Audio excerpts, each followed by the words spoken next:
Our election coverage continues apace with a Garff candidate, 61-year-old Martyn Perkins. Hails originally from Somerset, a married man with a family.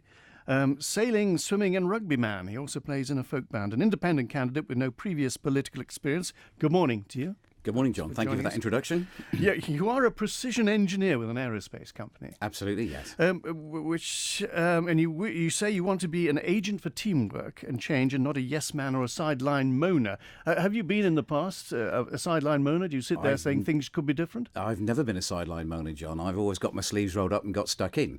And if we can bring a bit of nous to government where we have it in the factory, that everybody gets together, gets around the table and formulates an answer to the problem, I think that's exactly what government needs. So why did you decide to go into politics? You reached an age where a lot of people would sort of start taking it easy and say, I've earned my rest. Well, I enjoy the Isle of Man and I really value the quality of life we have here.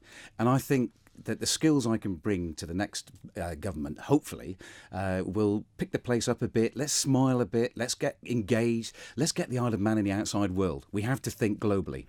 You say the public view of the Manx political scene as a bare bit of one-upmanship and backbiting while perusing personal agendas, yet you want to be in there.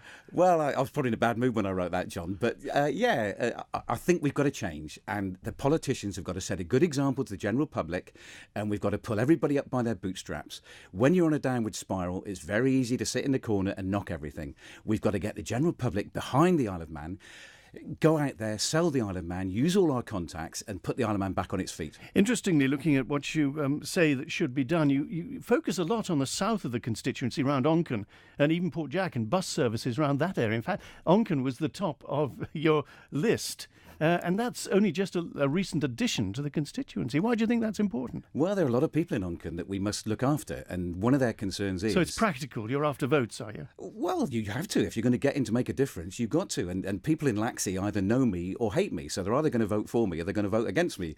And I'm wasting my time really trying to convince the non-voters to vote for me. It's going to be won or lost in Onchan. And, using engineering experience, it's the Pareto theory, 80-20. You focus on the biggest result you can possibly get. And as Onchan don't know me, I think we should focus on that at the moment. Well, speaking of engineering, you want to reduce tram service and go for I didn't quite understand this, the Promenade Light option. Did I read that right, L-I-T-E? A reduced tram service? The horse tram service. The horse tram service, yeah. Well, that's all been done and dusted now, hasn't it? But the Promenade Light option, what does that mean? Promenade Light, do we need to give it a quick dusting?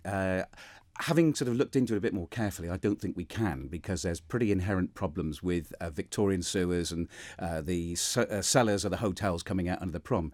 But we do need to address the promenade. Photographic ID before you get in the boat.